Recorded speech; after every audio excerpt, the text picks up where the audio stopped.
지금부터 6년 4개월 전쯤입니다.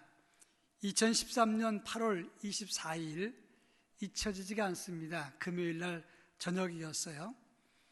밤에 한 11시 반쯤에 잠을 자려고 하는데 머리가 대단히 아팠습니다. 땀이 막 쏟아지는데 얼마나 많이 쏟아지는지 30분 사이로 옷을 3번, 4번 갈아입을 정도로, 그리고 이 머리 끝에서 땀이 이렇게 흘러내릴 정도로 땀이 많이 쏟아졌습니다. 두통이 심했어요. 제 아내가 간호사 출신이기 때문에 제가 두통이 예사롭지 않다 그러니까 빨리 병원에 가자 그랬습니다. 이렇게 급한 상황에서는 앰뷸런스를 불러야 됩니다. 근데 제 아내나 저나 남한테 신세지는 걸 좋아하지 않아서 택시를 불러서 제 발로 응급실에 갔습니다. 그랬더니 일산병원에서 제 발로 걸어온 환자니까 그냥 내버려 두길 2시간 정도 있었습니다. 머리가 두통이 심하면서 울렁거리니까 내가 토할 것 같다. 그리고는 봉지를 줬는데 정신을 잃었어요. 제 아내는 이제 밖에서 있습니다. 그래서 이제 갑자기 CT를 찍느라고 CT를 찍고 그 찍은 기사가 튀어나오면서 에머전시라고 소리를 질렀어요. 제가 뇌출혈로 쓰러지게 된 것입니다. 그런데 뇌출혈로 쓰러지고 난 다음에 의사가 이 판독을 하고 사진을 찍고 난 다음에 제 아내에게 이런 말을 했답니다. 지금 아무리 머리가 피가 꽉 차 있기 때문에 아무리 빨라도 의식을 회복하기는 3일 이상 지나야 되고 영원히 안 깨어날 수 있습니다. 피가 꽉 차 있기 때문에 지금 현재 머리를 뚫어서 피를 빼고 여기를 잘라서 산소호흡을 키워야 됩니다. 그리고 100% 언어마비, 신체마비가 올 것입니다. 이렇게 얘기를 했어요. 제가 살던 아파트에 우리 교회 장로님이 사셨어요. 줄만 다르고 같은 동인데 제 아내가 새벽녘에 중환자실 앞에 있다가 얼마나 외로웠겠습니까? 무섭기도 했을 것이고, 그 장로님에게 전화해서 장로님이 그 전가를 받고 달려왔다가 전 교인에게 비상을 걸었습니다. 교인들이 와서 기도합시다. 교인들이 모여서 기도하고 2시간 만에 제가 깨어났습니다. 여기 아멘이 좀 인색해요. 남의 일이라고 아멘도 안 하고. 아무튼 제가 의식을 회복했습니다. 그런데 저는 중환자실에 있었습니다. 지금 당회장 목사님 방의 한 절반 정도 되는 큰 방을 저 혼자 쓰고 있었어요. 그런데 그 중환자실에 2주, 일반 병실에 1주, 이렇게 3주간 병원에 있었는데 첫 번째 주간에 총회장님도 오시고 주변 목사님도 오시고 저를 찾아왔어요. 그런데 제 방은 아무나 들어올 수 없습니다. 왜냐하면 절대 안정이었기 때문에. 그런데 목사님들은 다르더라고요. 그 경계를 뚫고 들어오시더라고요. 그래서 저를 위해서 기도해 줘서 제가 인사도 했는데 사실은 그 2주간 동안 중환자실에 있을 때 첫 번째 주간에 하나도 기억이 안 납니다. 인사는 분명 제가 의식을 가지고 했는데도 기억이 안 나요. 그런데 다 기억이 안 나는 게 아니라 비몽사몽간에 저는 온몸에 다 지금 뭘 달고 있었어요. 예수님께서 저를 찾아오셨습니다. 찾아오셔서 따라와라. 내가 너에게 빵을 구워주리라. 그래서 예수님 오라니까 따라갔어요. 갈릴리 어느 오두막 조그만 집에 아주 캄캄한 그런 방에 들어갔습니다. 저 위로 창이 하나 있고 그 창에서 햇빛이 비치는데 그 빛은 벽에 있는 선반에 비쳤습니다. 예수님 뒤에서 빵 반죽을 하시고 그리고 빵 밀가루를 던지면 그 밀가루 먼지가 일어나서 예수님 머리로 어깨로 흘러내리는 것이 다 보였어요. 그리고 예수님이 반죽을 하신 다음에 벽에 있는 난로에다가 빵을 구우시고 구수한 냄새가 났습니다. 그 빵을 다 구우신 다음에 저한테 주시면서 먹어라. 옛날에 이런 통밀가루 맞고도 잘 살았는데 너는 왜 좋은 음식 먹고 거기 누워있니? 일어나라. 다 내려놓으라. 저는 그때 어디까지 내려놔야 되지? 이런 생각을 했습니다. 다 내려놓겠습니다. 주님 이렇게 말 못하고 어디까지 내려놔야지 하고 대답을 못했어요. 그런데 주님이 우시는 겁니다. 제 손을 붙잡고 우시는데 주님이 우시니까 저도 그냥 울었습니다. 계속 울었습니다. 그리고 한참 지난 다음에 눈을 떠보니까 제가 울고 있었어요. 저는 그때부터 하루 이틀 3일, 석 달, 넉 달, 3년 수시로 울었습니다. 주님이 그 당시에 제가 얼마나 많이 눈물을 흘렸는지 처음에는 주님이 우시니까 저도 울었는데 울다 보니까 교회 그리고 하나님 앞에 불충한 것들이 생각나서 울었습니다. 그리고 난 다음에 병원에서 의사의 처치 없이 그냥 깨끗하게 나았어요. 그리고 지금 보시다시피 언어마비, 신체마비가 전혀 없습니다. 그런데 그 주간 주님을 경험하고 난 다음에 바로 얼마 안 있다가 어떤 사람이 검은 옷을 입고 제 방에 왔습니다. 이건 환상이 아니라 의련이 온 겁니다. 제 머리에 가슴에 이거 여러 가지를 달고 난 다음에 검사를 하는데 제가 이렇게 물었습니다. 선생님, 지금 뭐 하는 거죠? 무슨 검사입니까? 그랬더니 이분이 화를 확 내면서 얼마 전에도 검사할 때 물어봤잖아요. 이러면서 하는 말씀이 이 기계로 말할 것 같으면 독일제인데 이게 CPU가 얼마고 얼마짜리고 이런 얘기만 하는 겁니다. 저는 환자로 누워 있으면서 속으로 그렇게 생각했어요. 이상한 놈 다 봤네. 아니 그냥 무슨 기계라고 말 한마디만 해주면 되는 걸 그걸 CPU가 얼마고 얼마짜리고 독일제고 내가 언제 물어봤나? 이게 그리 속상해했어요. 그 사람이 간 다음에 음성이 들렸습니다. 뭘 물었니? 예, 주님, 제가 지금 저 사람 이상하다고 얘기를 했어요. 또 저런 놈이 다 있습니까? 그게 바로 너다. 저는 깜짝 놀랐어요. 그게 왜 접니까? 내가 너한테 하나님 말씀인 성경을 주지 않았니? 근데 너는 그 사람에게 이 성경이 어떤 말씀인가를 설명해야 되는데 이 성경의 재현만 설명하지 않았니? 그러니 그 놈이 너다. 너무너무 충격을 받았어요. 그래서 그때 얼마나 또 많이 울었는지 모릅니다. 저는 여러분 보실 때 쌀쌀맞게 보입니까? 눈물많게 보입니까? 저도 꽤 괜찮은 사람입니다. 저희 교회에서 제 별명이 얼음왕자예요. 얼마나 쌀쌀맞은지 제 근처에 사람이 말 붙이기가 어렵습니다. 그런데 저도 제가 그렇게 많이 울 줄 몰랐어요. 저는 중학교 2학년 때 양친을 다 잃었습니다. 그 중학교 간신히 졸업하고 난 다음에 고등학교를 진학을 못했어요. 그냥 직장 생활하면서 돈을 벌고 그러면서 그때 바람과 함께 사라지다 영화가 나왔는데 스칼렛 오하라가 제1막 끝난 다음에 큰 나무 밑에서 이렇게 말합니다. I never hungry again. 나는 다시 배고프지 않겠다 이게 나오는데 그 장면에 꽂혔어요. I never cry again. 난 이제 부모님 없어도 울지 않겠다. 그리고 안 울었어요. 그러다 보니까 제가 좀 냉정합니다. 저도 제가 그렇게 많이 울 걸 생각을 못했어요. 계속해서 눈물을 흘렸습니다. 그러던 중에 하나님의 은혜를 새롭게 만났습니다. 이 시간에 그것을 나누고 있는 것인데 그것이 제 인생을 완전히 바꿔놨다고 하는 것입니다. 오늘 우리가 읽은 본문의 말씀은 이스라엘 백성들이 광야 40년 동안 행군할 때의 생전 원리를 설명해 놓고 있는 말씀입니다. 23절에 보면 여호와의 명령을 따라 행진하기도 하고 진을 치고 자기 책임을 지켰더라. 이렇게 3번 여호와의 명령을 따라라는 말이 반복되어 나옵니다. 저는 이 말씀이 굉장히 큰 충격을 받았어요. 그 당시 이스라엘 백성들이 애굽에서 종노릇할 때 이들 중에서 가나안 땅에 가본 사람이 있었겠습니까? 없었겠습니까? 아마도 있었을 것입니다. 왜냐하면 다 노예라도 노예 중에 좀 고급 노예도 있고 하급 노예도 있고 여러 사람 중에 몇 사람이라도 애굽에서 가나안 땅까지 갔다 온 사람이 있었을 겁니다.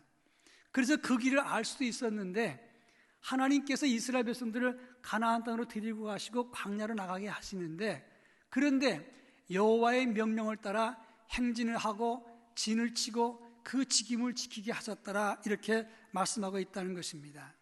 여러분, 아무리 아는 길이라도 잘못된 길로 멀리 가면 돌아오는 길이 힘든 것입니다. 지금 주님이 우리에게 말씀하시는 것이 무엇입니까? 2020년 새해를 맞이하여 말씀으로 변화되는 교회라는 주제를 가지고 새롭게 출발하는데, 중요한 것은 지금 내가 얼마나 빨리 갔느냐, 얼마나 멀리 갔느냐, 얼마나 많이 아느냐가 중요한 것이 아니라 얼마나 여호와의 명령을 따라 가고 있느냐, 이것이 중요하다는 사실을 우리 모두가 알아야 된다고 하는 것입니다. 인생 살면서 신앙생활은 우리 생활의 중심이라고 말을 합니다.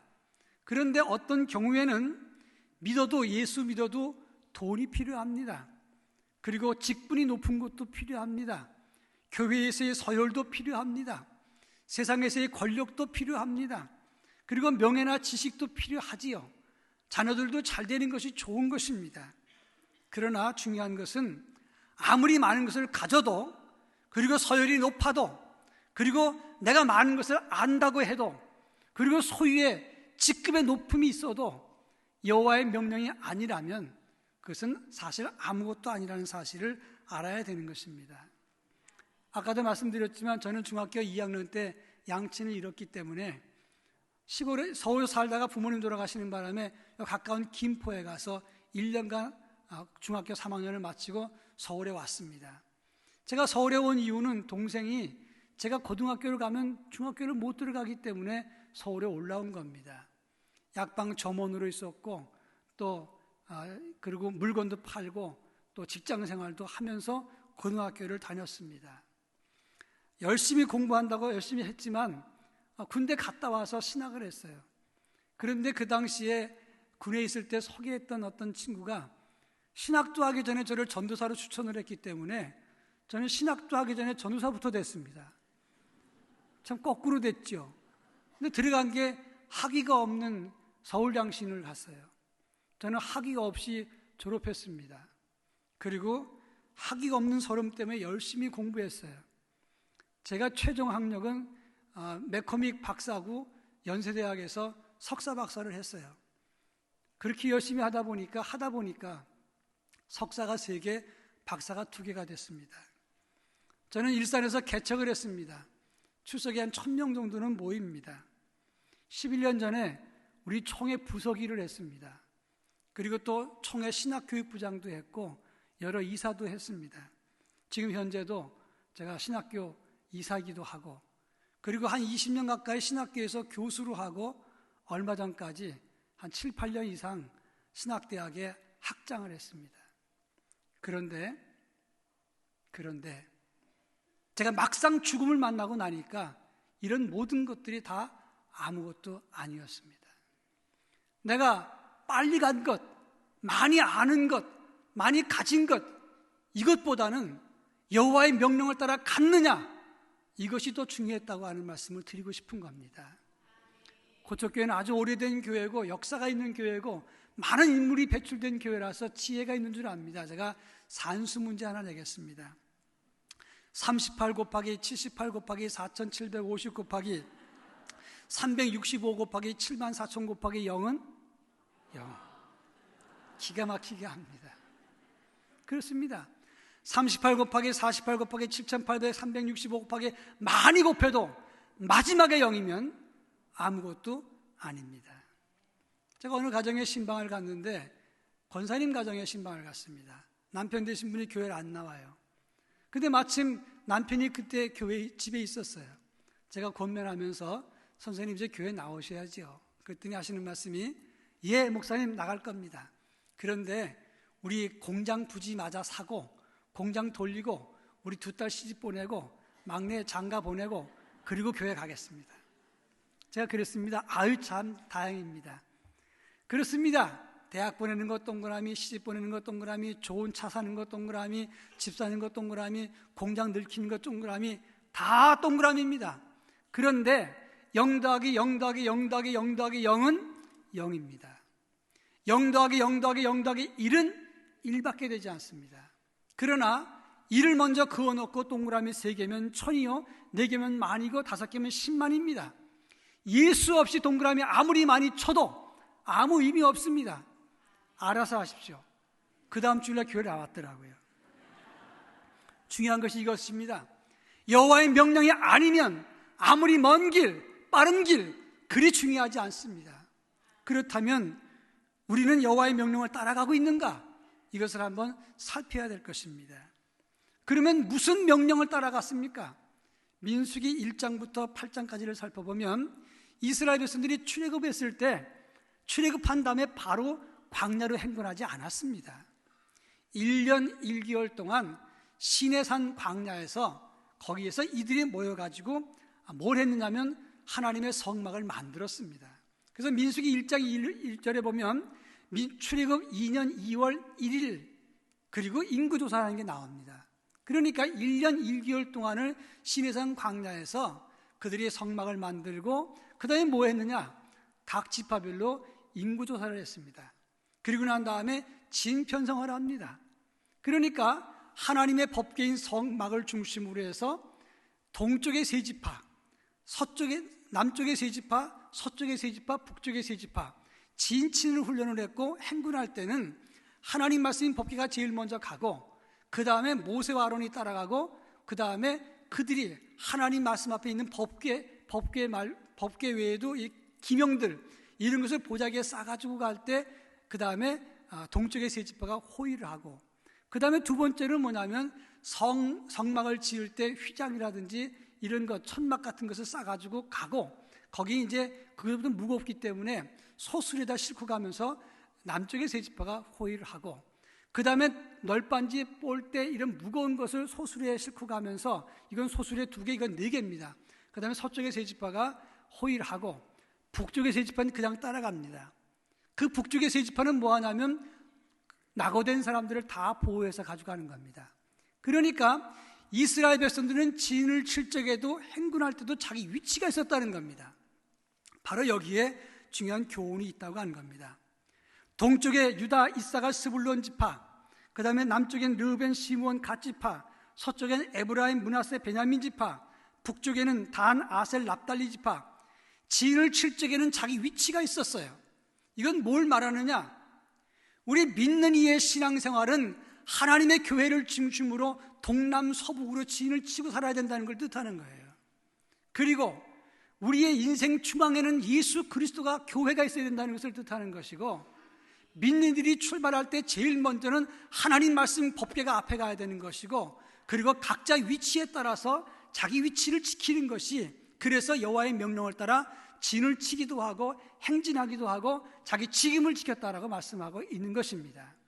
중요한 것은 우리가 새해 새로운 출발을 가지면서 여호와의 명령을 따라 자기 직임을 지키는 것이 중요합니다.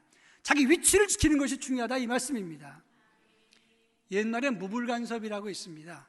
무불간섭은 뭐냐면 뭐든지 다 간섭하는 거예요. 자기 위치를 지켜야 되는데 위치를 지키지 않고 마음대로 간섭을 하는 겁니다. 행군할 수가 없어요. 만약에 여러분 자녀가 5명이 있습니다. 그런데 찾다 보니까 4명은 찾고 1명은 못 찾았어요. 그러니까 5명 중에 4놈은 찾았으니까 1놈 버리고 가지. 그럴 수 있어요? 아마 이 중에서 한 사람도 없을 겁니다. 일산에는 한 사람 있을지 모르겠지만 이쪽에는 없을 거예요. 중요한 건 뭐냐면 이스라엘 백성들의 지파 인구조사는 다 집안별로, 지파별로, 가게별로 만들어졌다는 거예요. 이걸 피라미드 계선 조직이라고 말합니다. 그러니까 모세와 아론이 가운데 제일 중앙에 있으면 12지파장이 있고 그 밑에 가게별로 쫙 이렇게 돼 있는 거예요. 피라미드 구조로 돼 있어요. 그러니까 이들이 진을 치는 자리에 진 치지 않으면 그 다음에 질서가 허물어져요. 행군할 때 자기 자리를 지키지 아니하면 행군을 제대로 할 수 없다는 걸 말하는 겁니다. 그런데 많은 사람들이 교회 생활을 하면서 자기 위치를 잊어버려요. 목사의 위치, 장로의 위치, 권사의 위치, 재직의 위치를 잊어버린다는 말씀입니다. 여러분 참 중요한 건 뭡니까? 이스라엘 백성들이 자기 위치가 다 있었다는 거예요. 그런데 자기 위치를 잊어버리고 그것을 자기 자리를 빼놓고 간다든지 아니면 자기 위치를 지키지 못하면 뚫리게 되는 거예요. 지난번에 손흥민 선수가 영국 프리미엄 리그 할 때 운동할 때 보셨지 않습니까? 혼자 몇 미터 뛰어갔죠? 75m를 드리블해 가서 왔어요. 상대방 선수는 몇 명을 따돌렸습니까? 7명의 선수 수비가 있었는데 따돌렸어요. 그리고 골을 넣습니다. 지난 작년에서 최고의 골이 손흥민 선수의 75m 질주 골이었어요. 보셨습니까? 안 보셨으면 관심 좀 가지세요. 그런데 왜 손흥민 선수가 그 7명을 격파하면서 나갔습니까? 분석을 했어요. 분석했는데 어떻게 분석했느냐?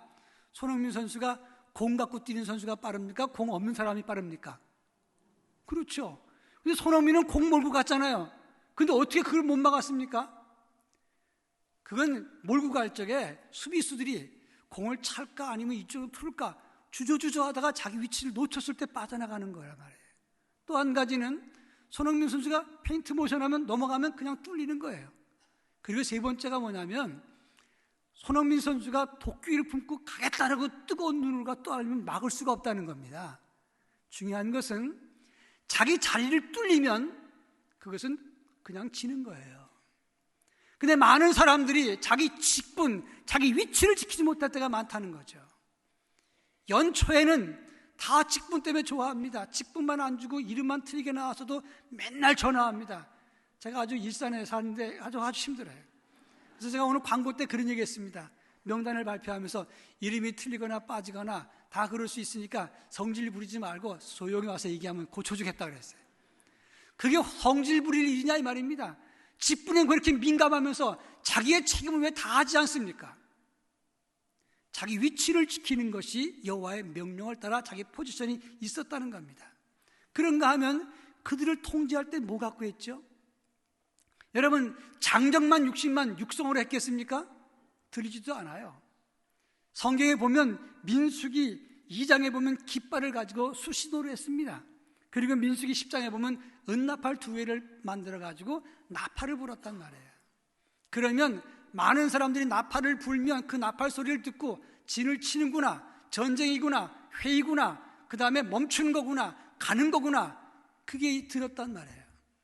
깃발을 보면 그 깃발 보면서 이 멈추는 거구나, 진행이구나, 이걸 알았단 말이에요.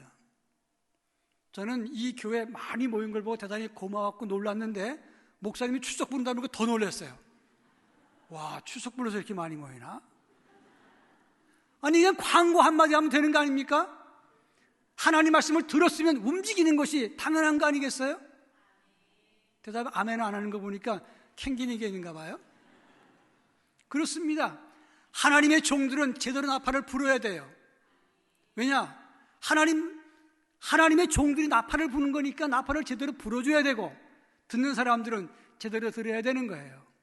3시간짜리 설교든 1시간짜리 설교든 30분짜리 설교든 하나님 말씀을 들어야 되는 겁니다. 그 다음에 들었으면 움직여야죠.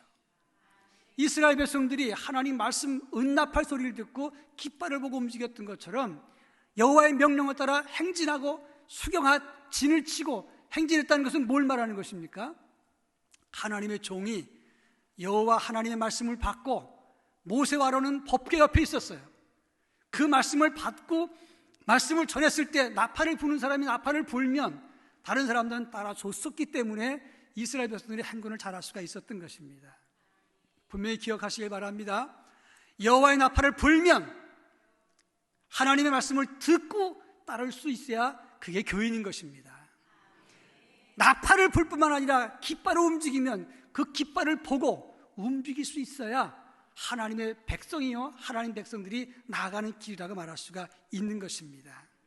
바라기는 이 고척교회가 이번 집회 끝난 다음에 깃발을 들 사람 그리고 나팔을 부는 사람 보고 움직이기를 주의 이름으로 축원합니다. 그리고 그 명령을 따라서 진을 치기도 하고 행진하기도 하고 자기 직분을 지킬 수 있기를 축원합니다. 그런가 하면 민수기 7장 진 편성하고 이동이 끝난 다음에 그 다음에 뭐 했습니까? 12지파 족장들이 하나님께 제물을 드렸어요. 그러니까 이스라엘 백성들이 출애굽한 다음에 바로 행군한 게 아니었단 말이에요. 1장부터 7장까지는 먼저 1년 1개월 동안은 성막을 만들고 1장부터 7장까지는 진 편성하고 그 다음에 재규정을 만드는 다음에 그 다음에 7장 넘어가면 각 지파 대족장들이 하나님께 제물을 드리고 출발했단 말이에요. 제물 드린다 그러니까 또 정신이 번쩍 나요. 헌금하라는 거구나. 그럴 수도 있어요. 근데 중요한 것은 무슨 제사였냐 이 말이에요. 족장들이 대표로 드렸어요. 이건 뭘 말하느냐? 교회 지도자가 먼저 나를 죽이고 출발해야 된다는 것을 뜻하는 거예요. 여러분, 하나님의 나라와 의를 위해서 앞장서는 사람들이 먼저 죽어야 됩니다. 그래야 교회가 제대로 출발할 수가 있다는 것을 알아야 되는 거예요.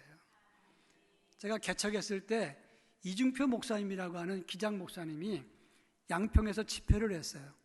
개척교회니까 한번 가봤습니다. 근데 그분이 별세의 신학을 얘기를 했어요. 그런데 이분이 고향에 갔다 온 이야기를 하는 겁니다. 옛날에 언덕에 동산에서 놀던 그 동네를 보고 봤더니 큰 나무가 있더라는 거예요. 근데 그 다음에 갔더니 큰 나무가 벼락 맞아 죽었더래. 그리고 그 다음에 해봐 갔더니 그 밑에 나무들이 막 자라더라는 거예요. 아, 큰 나무가 벼락 맞아 죽으니까 작은 나무가 자라는구나. 그러면서 저를 보고, 우리 모인 사람 보고, 여러분, 지도자들이 먼저 벼락 맞아 죽어야 됩니다 그러더라고요. 제가 은혜 받아 갖고 왔어요. 그래가지고 교회 와가지고는 항전직 손들어 보십시오. 직분자들 손들어 보십시오. 따라합니다. 벼락 맞아 죽자. 웃었어요 사람들이. 저는 진심이었어요. 따라합니다. 항전 직분자가 먼저 벼락 맞아 죽자. 그래야 되는 겁니다. 왜? 출애굽 행진하기 전에, 광야 행진하기 전에 인구조사하고 각자 위치와 임무가 부여받은 다음에, 그 다음에 구령소리, 깃발 다 신호 규정을 다 정한 다음에 출발하기 전에 직분자가, 앞장서는 항존직이 먼저 하나님께 제물을 드렸어요. 그러니까 앞장서는 사람들이 죽어야 교회가 되는 겁니다. 따라합니다. 아사면 교회 생이요, 아생이면 교회 살아. 내가 죽으면 교회 살고 내가 살면 교회 죽이는 겁니다. 그래서 가능하면 오래된 사람, 직분이 높을수록 내가 추구해야 된다 이 말씀입니다. 여러분, 우리나라 100세 넘는 시대가 됐지요. 제가 조사해 봤어요. 우리나라 100세 넘는 사람이 작년 연말에 몇 명일까요? 이상한 거 조사하죠. 작년 10월 말에 계산해 보니까 796명이더라고요. 100세 넘는 사람이. 우리나라 인구가 5,182만 1,881명이었어요. 그 당시에. 계산해 보니까 0.000015%예요. 그렇게 쉽게 말하면 100세 넘는 사람 흔하지 않아요. 이게 100세 넘으신 분 손 들어보세요. 지금 없잖아요. 집에 계실 수도 있어요. 그러면 90세 넘으신 분이 몇 분이나 될까요? 저희 교회에서 계산해 보니까, 우리 교회 계산해 보니까 4명밖에 없어요. 90세 넘는 것도 그렇게 흔하지 않아요. 그러면 보통 몇 세에 죽습니까? 그렇죠. 85세를 전후해서 병 걸리거나 치매 걸리거나 요양원에서 돌아가셔요. 은퇴한다면 몇 년? 겨우 15년이에요. 그러면 이제 남은 시간 얼마 없는데 왜 안 죽습니까? 시간도 얼마 없잖아. 85세면 이제 병들기도 하잖아요. 얼마나 더 살겠다고 집 수십 채, 수채 가지고서 가만히 있냐고요. 영원한 생명을 위해서라면 내가 아낌없이 던질 건 던져야 되는 거 아니겠습니까? 많은 사람이 자기한테 그날이 올 걸 생각 안 하고 살아요. 자기는 안 죽어요. 안 죽는다고 생각을 해요. 제가 성경의 원리를 설명하겠습니다. 여러분이 얼마나 신앙적인 훈련 잘 받았는지 한번 보겠습니다. 예수가 내 안에 계십니까? 내가 주 안에 있습니까? 무슨 차이죠? 예수가 내 안에 있는 것과 내가 주 안에 있는 것 어떤 차이예요? 그게 그거잖아요. 공기가 내 안에 있는 것고 나는 공기 안에 있는 것 같은 거잖아요. 그러면 예수와 내가 한 몸이 되었으면 우리가 예수 안에서 하나가 된 거죠? 그렇죠. 그러면 갈라디아서 2장 20절에 보면 내가 그리스도와 함께 십자가에 못 박혔나니 그런즉 이제는 내가 사는 것이 아니요 그리스도께서 사시는 것이라. 이제 내가 육체 가운데 사는 것은 나를 사랑하사 나를 위하여 자기 자신을 버리신 하나님의 아들을 믿는 믿음 안에서 사는 것이라 그랬어요. 자, 예수 안에서 나는 십자가에 못 박혀 죽었다 그랬어요. 그러면 예수님의 눈과 내 눈이 하나가 됐어요. 그러면 누가 죽었죠? 내가 죽었으면 누구 눈이 남는 거죠? 예수의 눈이 남아야죠. 내 입과 예수님 눈이 입이 하나가 됐습니다. 십자가에 죽은 건 누구죠? 납니다. 누구 입만 남아야죠? 내 입이 아니라 예수의 입만 남아야죠. 예수님 마음과 내 마음 하나가 됐어요. 십자가에 죽은 것이 나라면 누구 마음만 남아야죠? 예수님 마음만 남아야 될 거 아니에요. 그런데 회의할 때 누구 입이 나옵니까? 자기 입이 나오잖아. 사람을 볼 때 누구 눈으로 봅니까? 지 눈으로 보잖아. 귀가 있을 때 누구 귀로 들읍니까? 예수의 귀로 듣는 게 아니잖아요. 예수의 마음으로 받는 것도 아니잖아요. 그러니까 이 세상이, 그리고 이 사회가, 한국 교회가 영성이 무너지고 있는 거 아니겠습니까? 제가 목회하다가 쓰러졌어요. 개척했지만 열심히 목회했는데 쓰러졌어요. 그런데 쓰러진 사람을 밟더라고요. 어떤 분이 또. 목사는요, 껌이에요. 3,000명이 모이면 3,000번 씹혀야 돼. 목사는 껌이야. 그냥 씹히는 거예요. 그냥 씹혀. 근데 껌은 아무리 씹어도 없어지질 않아. 모양만 달라지지.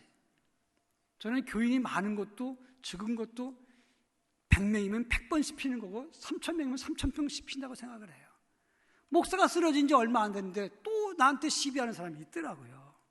그래가지고 제가 너무 마음이 아파서 제가 그래서 당회원한테 장로님들 내가 좀 잠깐만 쉬었다 오겠습니다. 목사님 다 생각하지 말고 그냥 가서 한 달 정도 쉬다 오십시오. 기도원에 갔어요. 제가 속이 쓰려고 아파가지고 그래가지고 기도원에서 제가 엎드려 기도굴에 가서 기도를 합니다. 환상이 보이더라고요. 저는 신학자지 환상 보는 사람 아닙니다. 근데 환상을 보였어요. 뭘 봤냐? 아주 소소하게 아주 저는 그냥 눈에 보이는 걸 봤어요. 교인들이 윷놀이 하는 걸 보여주더라고요. 저희 교회 목양실 말고 저쪽에 반대편 주방 쪽에서. 근데 윷놀이 하는데 권사님들이 같이 윷놀이하고 교회 항존직이 윷놀이 하는데 자기 말이 먹히니까 유판을 뒤집어 엎더라고. 그래서 제가 속으로 저 양반 왜 그러지? 환상 중에 속으로 그랬어요. 그런데 하나님의 음성이 들렸어요. 야, 죽었는데 죽지 않은 게 뭐니? 죽었는데 죽지 않은 게 뭐죠? 전문 용어로 좀비라 그럽니다. 좀비. 분명히 죽었어. 근데 안 죽고 다녀. 근데 그게 뭐냐면 교회를 보여준 거예요. 제가 깜짝 놀랐어요. 그래서 제가 누가 우리 교회 좀비인 줄 봐야 되겠다. 그리고 딱 보려고 하다가 제가 눈을 감았어요. 쭉 눈을 감았어요. 왜? 제가 거기 있으면 어떡할까 그래서요. 둘째로는 내가 우리 교인 좀비 보면 뭐 하겠어요? 죄야, 제가 잘못했습니다. 왜냐하면 나도 마음이 아프니까 기도원 왔잖아. 상처받았다고. 왜? 내가 덜 죽어서 온 것 같아서. 그래서 울었어요. 계속 울었어요. 그리고 하나님의 은혜를 깨달았어요. 여러분, 왜 예수 안에서 죽었다고 말은 하면서 안 죽습니까? 어느 마을에 47이 28이라고 말하는 사람이 있고 47이 27이라고 말하는 사람이 있었어요. 두 사람이 싸웁니다. 47이 28이다. 47이 27이다. 하도 싸우는데 해결이 안 나요. 그래서 두 사람이 원님 앞에 갔습니다. 원님이 들어보니까 47이 28, 47이 27 이런 놈이 둘이 있었어요. 여봐라, 저 47이 28을 볼기를 때려라. 47이 27이라고 주장하는 사람이 거봐라 이놈아 내가 맞지? 그랬어요. 그리고 갔어요. 47이 28이 얻어맞고 난 다음에 화가 났습니다. 원님, 제가 뭐가 틀렸습니까? 그랬더니 원님이 뭐라고 말하는지 아십니까? 네가 상대할 놈을 상대해야지. 근데 그런 놈을 상대하고 그것을 내가 깨우치느라고 널 때렸다 그랬어요. 근데 교회마다 47, 27이 너무 많아. 자기는 아니래. 47, 27을 말하면서 그냥 주장을 해. 근데 그냥 세 가족이 와서 47, 27을 주장하는 경우는 거의 없어. 누구 이상? 집사 이상이 그렇게 해. 그 폭창 터지는 거예요. 왜 한국 교회가, 왜 하나님의 교회가, 성령의 기름 부음 받은 교회가 왜 그러냔 말이에요. 4728이잖아. 근데 왜 4727이라고 끝까지 고집을 세우느냐고. 아주 오래전에 제가 기독교 방송에서 들었어요. 어떤 분이 밤에 겨울에 자는데 연탄불을 누가 빼갔어요. 그러니까 이 사람이 추워서 이거 어떻게 된 건지 나가보니까 연탄이 없어졌어요. 그래가지고 이거 내가 연탄 어떻게 된 거지? 그리고 불을 피워서 내었는데 그 다음날 보니까 또 누가 빼가요. 한 3번 그러고 나니까 화가 나서 어떤 놈이 가는지 내가 가만두지 않겠다. 밤새 지켜봐야지. 지켜보고 있는데, 그런데 누가 왔냐면 옆집, 자기 집에 새들어 사는 새떼기 연탄을 빼가더라는 거예요. 나가가지고 머리끄덩을 다 뜯어놔야 되겠다 하다가 참았어요. 근데 그 다음날 아침에 이 새댁이 오더래요. 와가지고는 주인 아주머니 아셨지요? 알았지. 근데 왜 가만히 있었어요? 다 이유가 있겠지라고 생각했어요. 근데 그 사람이 싫더라더래요. 그 사람은 참 돈이 많은 집에 시집을 갔는데 남편이 부잣집 아들로 태어나서 사업한다고 다 말아먹고 나니까 돈이 없어서 이 집에 새로 온 거예요. 근데 점집에 갔더니 점쟁이가 그렇게 말하더래요. 니네 집에 애기 꼈다. 그래서 싸워야 되는데 주인집 아줌마랑 싸우면 액땜이 된다 그러더래요. 그러니까 이 사람이 액땜을 하려는데 주인집 아주머니한테 시비 걸 게 없으니까 연탄을 빼간 거란 말이에요. 근데 아주머니가 안 싸우니까, 그러니까 겁이 나서 찾아온 거였어요. 그러니까 이 아주머니가 뭐라고 그랬나? 집사님인데, 새댁 그런 거 믿지 말고 예수 믿어. 그래가지고 저도 예수 믿어도 돼요? 그래서 교회 나왔다는 거예요. 내가 뜯어놓을 것을 참았더니 예수 믿더라. 여러분, 예수 안에서 죽어야 삽니다. 죽어야 삽니다. 죽어야 삽니다. 그래야 교회가 살아 움직인다, 이런 말입니다. 마지막으로 이 명령을 왜 내렸습니까? 여호와의 명령을 따라 진을 치기도 하고 행진하기도 하고 직임을 지켰더라, 이 말씀을 왜 했습니까? 이스라엘 백성들을 광야에서 살리기 위해서 명령 내린 거예요. 여러분, 애굽에서 종노릇 하던 사람들은 질서가 있어요, 없어요? 사람들이 가지고 있는 교만이 몇 가지가 있습니다. 첫째는 돈이 많으면 교만하게 돼 있어요. 못 배워도 돈 많은 사람은 교만해요. 둘째, 공부 많이 한 사람 교만해집니다. 세 번째, 신앙 있는 사람이 교만해요. 그래서 이것은 물질의 교만, 지성의 교만, 그 다음에 신앙의 교만이라 그래요. 근데 제일 무서운 교만이 하나 더 있어요. 빈자의 교만이라는 게. 없는 사람, 못 배운 사람이 고집을 세울 게 그걸 빈자의 교만이라 그러는데, 이렇게 말합니다. 나 몰라 알아서 해. 다 그래 난 무식해. 죽여 백제. 이게 제일 무서워요. 근데 교회에서 이런 사람이 4727이야. 아주 힘들어요. 아주 힘들다고. 그런데 이 빈자의 교만이 제일 무섭단 말입니다. 이스라엘 백성들이 애굽에서 430년 동안 종노릇하다가 빈자의 교만이 꽉 찼어요. 그리고 난 다음에 나왔어. 나의 말 안 들어요. 모세가 말했을 때 40년 동안 계속 시비한 게 누구죠? 이스라엘 백성들이었어요. 다른 사람이 한 게 아니었어요. 여호수아 갈렙이 그 땅은 하나님이 우리에게 주신 땅입니다. 그들의 신은 떠났고 하나님 우리와 함께 하시면 그 땅은 우리의 땅입니다. 그들은 우리의 밥입니다 그랬어요. 그런데 돌로 쳐서 죽이려고 그러잖아요. 안 들어. 그런데 그들을 그냥 두면 광야에서 지멋대로 가다가 죽을 것 같으니까, 낮에는 뜨겁고 밤에는 춥고 독충이 있고 이방민족이 있고 그러니까 여호와의 명령을 따라서 그들을 품었기 때문에, 그래서 그들을 살리기 위한 것이었다, 이 말이에요. 하나님의 명령을 따라가는 것은 귀찮은 게 아니고 내가 사는 길이고 생명을 얻는 길입니다. 동시에 우리 성도들 지혜짓기 가야 될 길이 무엇이냐? 생명 살리는 길이고, 내가 사는 길이고, 내 자식 사는 길이고, 우리 가정을 살리는 길이고, 구역 살리는 길이고, 내 기관을 살리는 것이고, 교회를 살리는 것이라는 사실을 잊어버리지 마십시오. 저희 집엔 두 아들이 있습니다. 큰아들은 경기과학고를 나왔어요. 고등학교 2학년 마치고 대학을 갔어요. 연세대학을 갔어요. 근데 못 갔다고 투덜투덜 하더라고요. 아니 대학교 졸업하고도 연수회 못 가는데 고등학교 2학년 맞추고 연수회 가면 잘한 거 아니겠어요? 거기서 석사까지 했어요. 미국 가서 전액 장학금으로 박사 공부를 했어요. 그리고 돌아와서 삼성에 근무하고 있습니다. 그리고 그 아이는 상당히 경건해요. 아무리 시험을 봐도 큐티를 하고 자고 늘 기도하면서 합니다. 고등학교 때 방언을 받고 하더라고요. 둘째는 서울 상대를 나왔어요. 서울에서 상당히 먼 대학을 말합니다. 충주 캠퍼스를 다녔어요. 얘는 건대 충주 캠퍼스에서 컴퓨터 사이언스를 전공했어요. 럭비공입니다. 공부하라 그럴 때 가서 보면 껌을 씹고 다리를 떨고 이어폰 끼고 볼펜 돌리면서 공부를 해요. 이게 가능한지 모르겠어요. 아니 공부는 다 깨끗하게 치워놓고 하는 거 아니에요? 이어폰 끼고 다리 떨면서 볼펜 돌리면서 껌 씹으면서 어떻게 공부를 합니까? 한대. 공부한다고 들어가서 누워보면 침대에 누워있어요. 뭐하냐? 공부하고 있대 지금. 누워서 공부한대.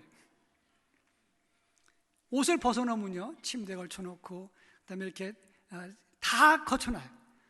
하도 복잡해서 치워놓으면 왜 치웠냐고 화를 내. 순서대로 벗어놨는데. 이런 아이를 청각적인 아이라 그래요. 심리학으로. 제가 병상 있을 때, 쓰러졌을 때 이 녀석이 3주를 제 병상을 지켰어요. 목사님들이 막 뚫고 들어올 때 얘는 몸으로 막았어요. 목사를 제일 미워해. 우리 아버지 지금 격리돼 있는데 막 뚫고 들어오니까 그냥 막 싸워. 막 그런데 이 아이가 병상에서 3주 있다가 제가 이제 회복하고 있을 때 이 아이가 어느 날 저한테 찾아와서 아빠, 내가 신학을 하겠습니다. 많이 울었어요. 왜 울었냐면 미안해서 울었어요.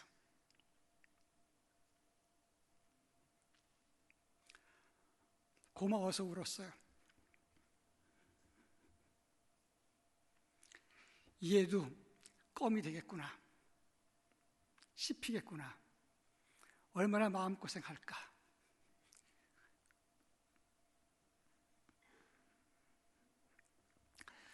그리고 고마웠어요. 제일 간단하니까.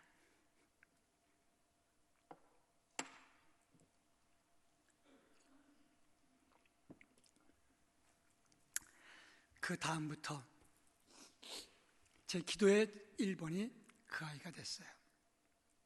걔는 뭐를 해도 무죄. 내가 참아야 됐어요. 왜냐하면 그 애가 한 대잖아요.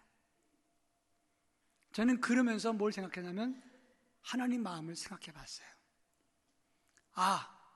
세상에 잘 나가는 사람도 있겠죠. 하나님이 한 대잖아요. 생명 살리겠다잖아요. 이걸 왜 막아야 돼? 이걸 왜 건드려야 돼? 이 일을 권장해야지.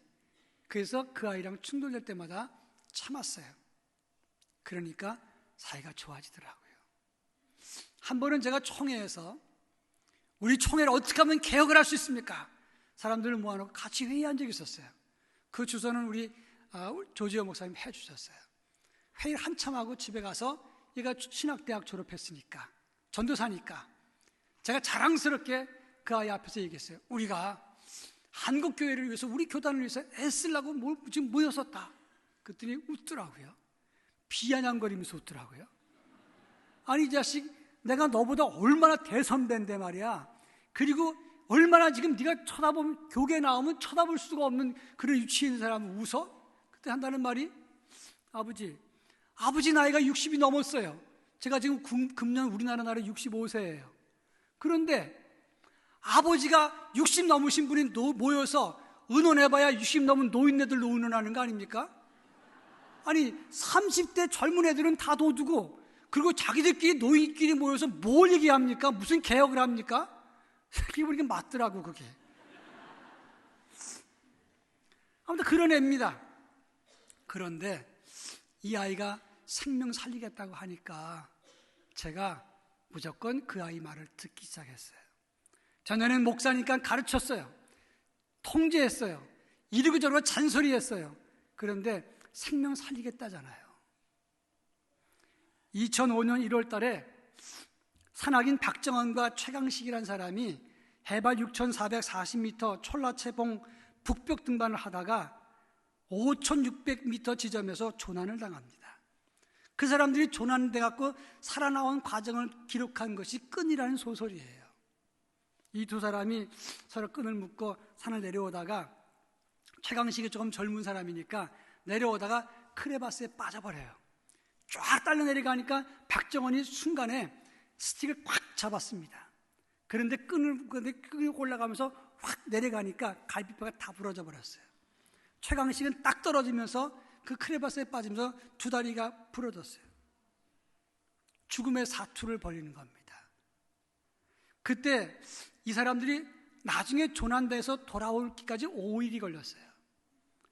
박정원이는 8개의 손가락과 2개의 발가락을 잘라냈습니다. 동상 걸려서. 최강식은 9개의 손가락과 발가락 전부를 잘라냈습니다. 형, 끊어야 형이 살아. 밑에 있는 최강식이 얘기를 합니다. 박정원이 이런 말을 합니다. 나도 끊고 싶었다. 그러나 그것을 끊는 순간 너도 죽고 나도 죽는다. 생명 살리고자 하는 열정, 교회를 다시금 회복시키겠다는 열정, 끊으면 편합니다. 그러나 그것을 끊는 순간에 나도 죽고 교회도 죽고 이 사회도 죽고 하나님의 복음도 죽어버리는 것입니다. 아무리 현 환경이 어렵고 힘들어도, 그리고 핑계가 많고 할 말이 있어도 생명 살리는 열정만큼은 끊으면 안 됩니다. 교회를 살리겠다고 하는 열정, 하나님의 교회를 교회답게 만들고 예배를 예배답게 하겠다는 그 뜨거운 열정 끊는 순간에 우린 다 죽습니다. 다음 세대도 죽고 여러분도 죽고 그리고 교회도 죽고 희망이 사라지게 되는 것입니다. 경제가 어려울 수 있습니다. 사회가 어려울 수 있습니다. 반기독교적 사회가 될 수도 있습니다. 그러나 그렇다고 손가락질만 할 것입니까? 그 책임은 나한테는 없습니까? 내가 한국교회 무너뜨린 것도 아니고 한국교회 영성을 쇠하게 한 것도 아니지 않습니까? 내가 세습을 했습니까? 뭘 했습니까? 그러면 나는 가만히 있어도 되는 것입니까? 그 책임은 우리에게도 있는 거 아니겠습니까? 여러분, 2차 세계대전 때 일본이 가장 잔인하게 나쁜 짓을 한 것이, 주변 나라에게 고통을 준 것이 무엇입니까? 위안부와 강제징용이었어요.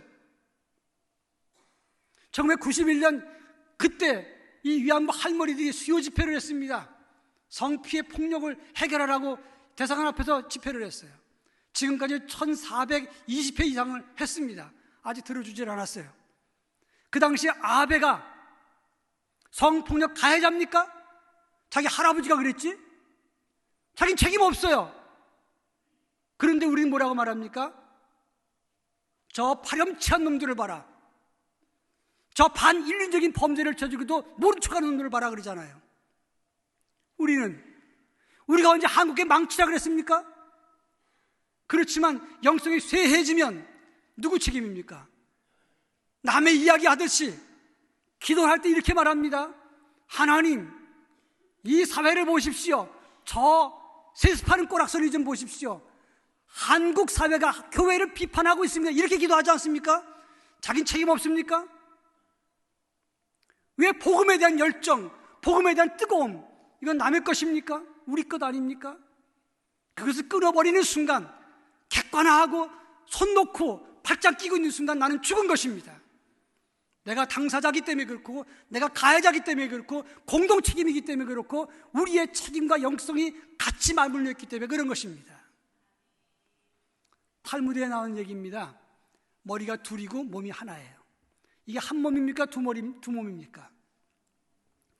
결과가 이렇게 나와 있어요. 이쪽 머리를 딱 때리면 이쪽에서 아야 소리 나면 한 몸이고, 딱 때렸는데 이쪽에서 소리가 없으면 두 몸인 거예요. 탈무드에 나온 얘기입니다. 유대인들은 사방에 다 전 세계에 흩어지는데 유대인의 고통과 아픔을 깨닫지 못하면 이건 유대인이 아니다는 거예요. 전 세계에 흩어져 있더라도 같이 공감하면 이건 한 유대인이라는 걸 말하는 겁니다. 오늘 현대적으로 설명하자면 한국의 영성이 흐려지거나 약해지거나 문제가 있는 것을 남의 문제처럼 보면 이것은 기독교인이 아닌 것이고, 그리고 그것을 내 고통으로 느낀다면 그 사람이 신앙인인 거예요. 느헤미야가 예루살렘 성을 망가뜨렸습니까? 예루살렘 성도 무너지게 만들었습니까? 근데 왜 그가 100일 가까이 금식합니까? 그것은 영적 공동 책임감을 느꼈기 때문에 그런 거 아니겠습니까? 이것을 끊는 순간 나는 교인이 아닙니다. 생명 살리기를 끊는 순간 나는 고척교회 교인이 아닌 것입니다. 직분도 있을 수 있고 그 다음에 오래 믿은 것도 있을 수 있고 경력도 있을 수 있지만 아닙니다. 냉정하게 말해서 아닙니다. 왜? 두 몸이 아니니까. 한 몸이 아니니까. 생명 살리고자 하는 열정과 사랑, 이 시대에 대한 책임감, 영적인 각성, 공감 능력, 이것이 없는 한 같은 교인이 아닌 것입니다. 구경꾼이지. 구경꾼은 아무리 많아도 불을 끄지 않습니다.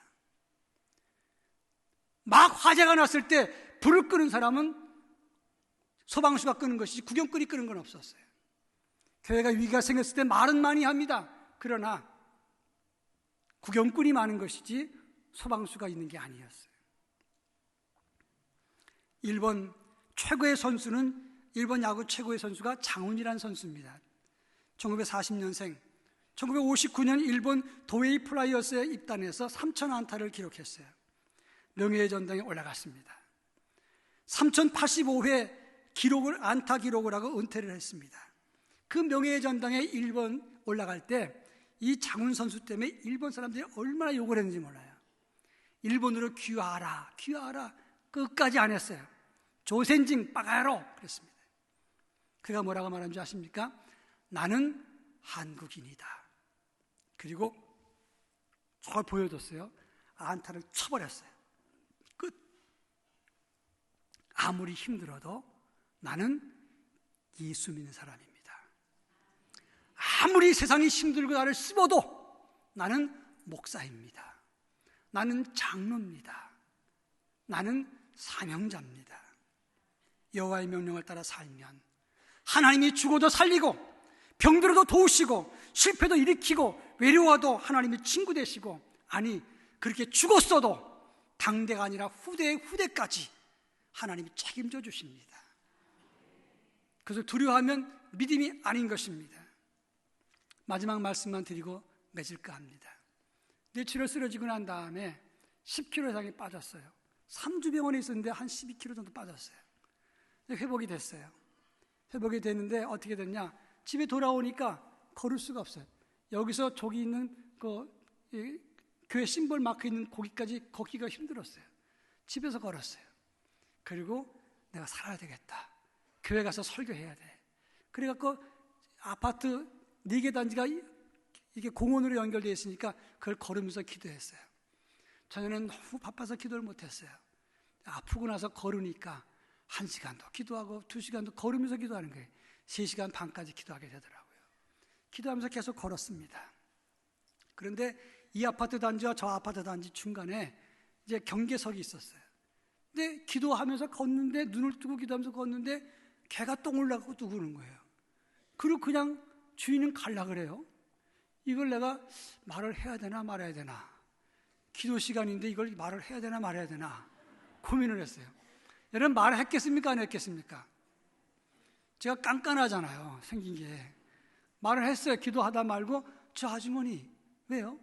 그 개가 똥 쌌는데 그냥 가면 어떡합니까? 그랬더니 그 아주머니 하는 말이, 우리 애는 그런 애가 아니에요 그러더라고요. 그래서 왜요? 우리 애는 방금 전에 똥 누고 나왔어요.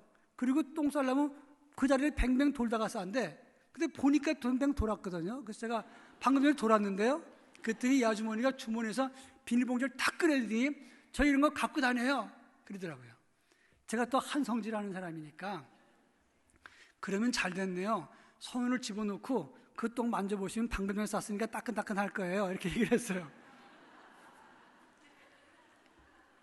이 사람이 성질을 부리면서 똥을 치웠어요. 근데 그 사람은 이제 갔는데, 문제는 뭐냐면 제가 기도하다가 지금 이 사태가 난 거잖아요. 그래서 멈춰가지고는, 참 내가 이 쓸데없는 일에 간섭을 해갖고 참 이렇게 무불 간섭이 바로 나구나. 하나님, 이거 죄송해요. 뭘 봤느냐? 똥성을 봤어요. 근데 음성이 들리더라고요. 우긴다고 없어지니? 그 자리에서 울었어요. 갈 수가 없었어요. 나 잘 믿었다가 우긴다고, 잘못 믿은 게 우긴다고 됩니까?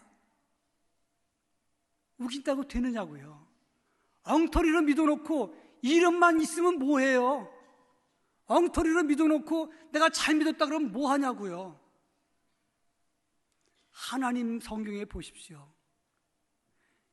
느헤미야가 예루살렘 성벽을 쌓을 때 10개 문을 회복을 만듭니다. 근데 족장 중에서 특히 귀족 출신 중에서 안 하는 사람도 나와요. 이름이 나온다고.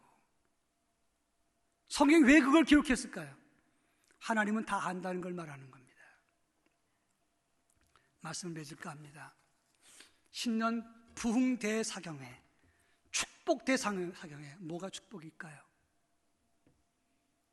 기도에서 문제가 탁탁 뚫리고 안 보는 것도 딱딱 맞추고 이게 축복인가요? 그러면 차라리 복덕방에 가서 그걸 연구하세요. 주택을 연구하세요. 진정한 축복은 영의 책임감을 느끼는 것이고 영성을 회복하는 것이고 여호와의 명령을 따라 가는 것입니다.